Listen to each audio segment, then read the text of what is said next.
Ya halo semuanya, balik lagi bersama gua Han di channel Hanzakain Game.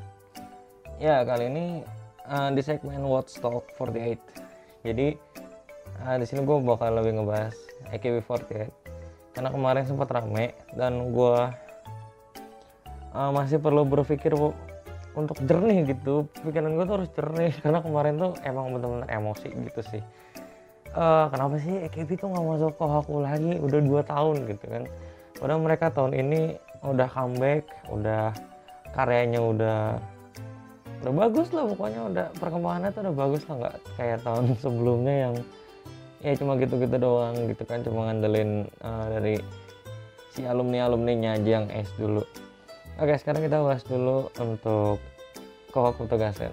Oke, tahun lalu kayaknya gue juga udah bahas kalau Kohaku Togasen itu sebuah stage yang diinginkan oleh hampir semua musisi Jepang, karena di situ ya kayak acara puncak tahun baru. Kalau misalkan mereka diundang berarti mereka udah papan atas, intinya kayak gitulah.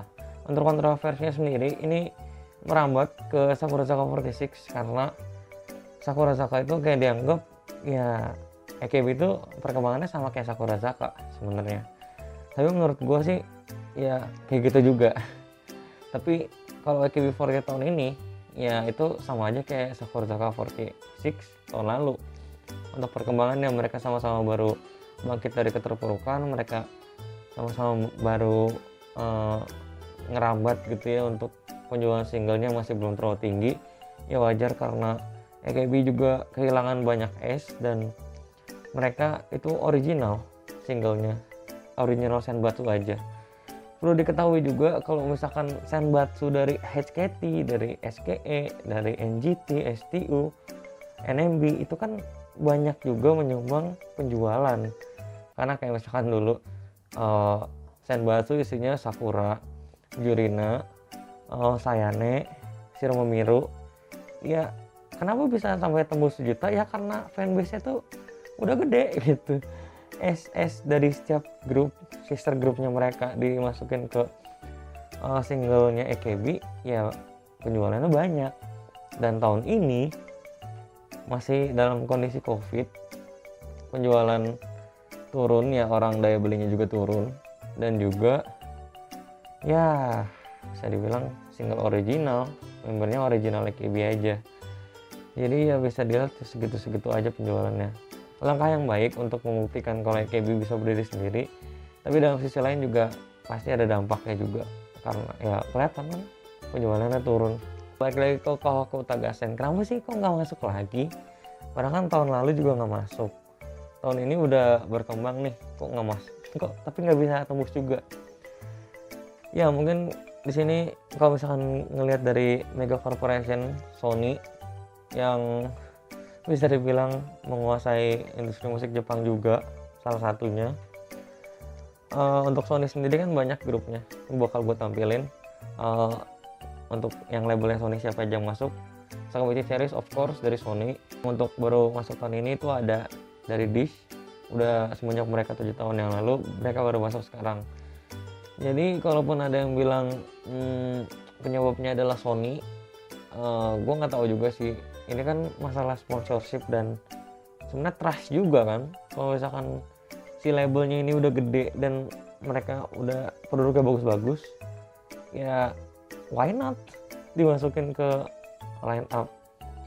Toh juga si Sakurazaka fanbase-nya tuh gede dan marketnya juga luas untuk market internasionalnya juga Sakura.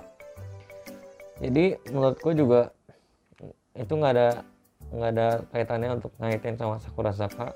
Kalaupun ngaitin sama Sony, mungkin justifikasinya si Dish ini. Dish kan udah dari 7 tahun berkarya, tapi dia baru tahun ini. Kalaupun si Sony emang bener-bener sponsornya tuh gede banget gitu ya, ya pastinya tahun lalu atau beberapa tahun ke belakang semua line up label dari Sony Music udah masuk semua.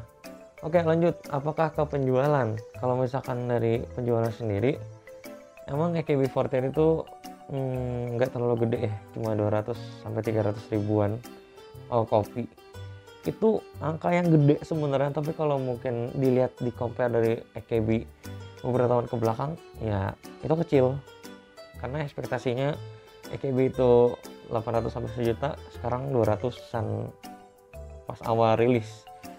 Mungkin kalau seminggu sampai sekarang tuh mungkin udah sampai 400-an. Gue juga kurang ngikutin, tapi kemarin udah 300-400. Tapi kan kalau orang tuh ngelihatnya pasti di week-week awal untuk penjualan singlenya. Dan balik lagi ke bahasan kenapa AKB belum tembus tahun ini. Kemungkinan bisa karena standarnya NHK itu, siapa sih yang jadi line up mereka tuh, ya mereka pastinya punya standar sendiri kan. Bisa dilihat kalau misalkan AKB48 masuk Japan Record Award untuk single baru mereka, Sakurazaka nggak masuk, Hinata Zaka nggak masuk, Nogizaka masuk. Nah di sini kan bisa dilihat kalau semua achievement itu nggak berhubungan. Jadi kalau yang menang, yang masuk nominasi JRE belum tentu juga masuk ke Kohaku, dan yang udah masuk Kohaku kayak Sakura sama Hinata itu belum tentu juga masuk ke Japan Record Award yang eventnya tuh ya deketan lah gitu bisa dibilang. Jadi ya menurut gue sih ya nggak terlalu masalah banget. Entah itu emang manajemen AKB-nya kurang fokus ke market Jepang untuk sekarang, karena Final Awesome kan beberapa tahun ke belakang emang membagi fokusnya juga dia untuk manajemen Korea. Makanya entah mungkin aja emang Final Awesome tidak menargetkan benar-benar untuk grupnya masuk ke line up Kohaku, ataupun juga dari ekspektasinya orang-orang dalam Kohaku. Kalau misalkan AKB ini terakhir muncul kan kalau nggak salah Sekai Senbatsu ya, itu kan dari sister group overseas tuh masuk semua ke situ tampil.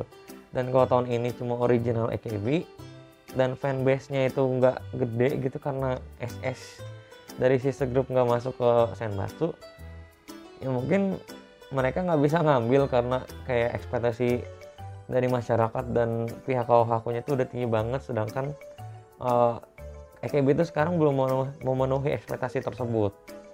Gue nggak bilang jelek karena emang udah ganti zaman aja gitu, bukan lagi masa-masa kayak dulu.